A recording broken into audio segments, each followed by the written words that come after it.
Hello friends, welcome to our YouTube channel ಒಗ್ಗರಣೆ ಕಥೆಗಳು. Hi, ಎಲ್ಲ ಚೆನ್ನಾಗಿದ್ದೀರಾ ಅಂದ್ಕೊಂಡಿದ್ದೀನಿ.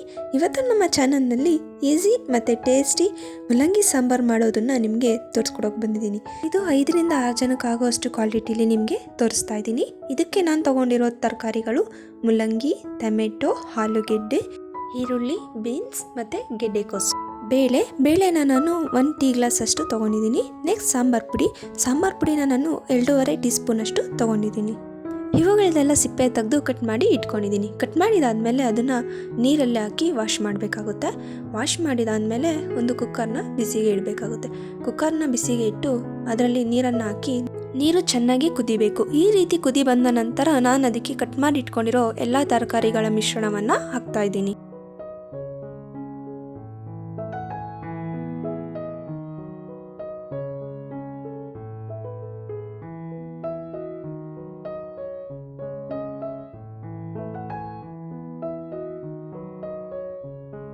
ನಾನು ಇಲ್ಲಿ ಟೊಮೆಟೊನ ಮಧ್ಯದ ಭಾಗದಲ್ಲಿ ಕಟ್ ಮಾಡಿ ಹಾಕ್ತಾ ಇದ್ದೀನಿ.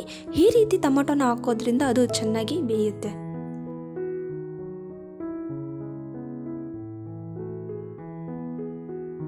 ನೆಕ್ಸ್ಟ್ ಎಲ್ಲ ತರಕಾರಿನ ಹಾಕಿದಾದ್ಮೇಲೆ ಕುಕ್ಕರ್ನ ಮುಚ್ಚಿ 1 ವಿಜಿಲ್ ಹೋಗೋವರೆಗೂ ಇದನ್ನ ಕೂಗಿಸ್ಕೊತಾ ಇದ್ದೀನಿ. 1 ವಿಜಿಲ್ ಹೋಗಿದ್ಮೇಲೆ ಮಿಕ್ಸಿ ಜಾರಿಗೆ ತೆಂಗಿನಕಾಯಿನ ಕಟ್ ಮಾಡಿ ಹಾಕ್ಕೊಳ್ತಾ ಇದ್ದೀನಿ. ಕಟ್ ಮಾಡಿ ಹಾಕ್ಕೊಂಡಿದ್ದಾದ್ಮೇಲೆ ಇದನ್ನು ತರತರಿಯಾಗಿ ರುಬ್ಕೊಳ್ತಾ ಇದ್ದೀನಿ. ನೆಕ್ಸ್ಟ್ ಇದಕ್ಕೆ ಸಾಂಬಾರು ಪುಡಿನ ಸಹ ಆ್ಯಡ್ ಮಾಡ್ತಾ ಇದ್ದೀನಿ.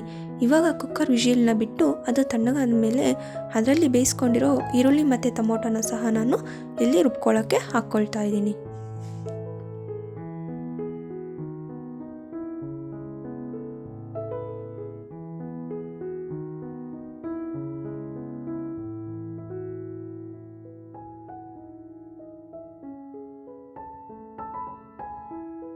ಮಸಾಲೆ ಈ ರೀತಿ ನುಣ್ಣಗಾಗೋವರೆಗೂ ನಾನು ರುಬ್ಕೊಂಡು ಎತ್ತಿಟ್ಕೊಳ್ತಾ ಇದ್ದೀನಿ.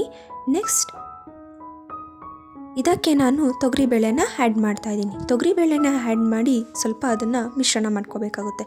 ಈ ರೀತಿ ಮಿಶ್ರಣ ಮಾಡಿಕೊಂಡಾದಮೇಲೆ ಅದಕ್ಕೆ ನಾವು ರುಬ್ಬಿಟ್ಕೊಂಡಿರೋ ಮಸಾಲೆನ ಹಾಕಬೇಕಾಗುತ್ತೆ. ಈ ಮಸಾಲೆನ ಹಾಕಿ ಮತ್ತೆ ಚೆನ್ನಾಗಿ ತಿರುಗಿಸ್ಬೇಕಾಗುತ್ತೆ. ರುಚಿಗೆ ತಕ್ಕಷ್ಟು ಉಪ್ಪನ್ನು ಹಾಕಬೇಕಾಗುತ್ತೆ. ಈ ರೀತಿ ಉಪ್ಪನ್ನು ಹಾಕಿ ಮತ್ತೆ ಮಿಶ್ರಣ ಮಾಡಬೇಕಾಗುತ್ತೆ. ಮಿಶ್ರಣ ಮಾಡಿದಾದಮೇಲೆ ಮತ್ತೆ ಕುಕ್ಕರನ್ನು ಮುಚ್ಚಿ ಇನ್ನೂ 1 ವಿಷಲನ್ನು ಬಿಡಬೇಕಾಗುತ್ತೆ.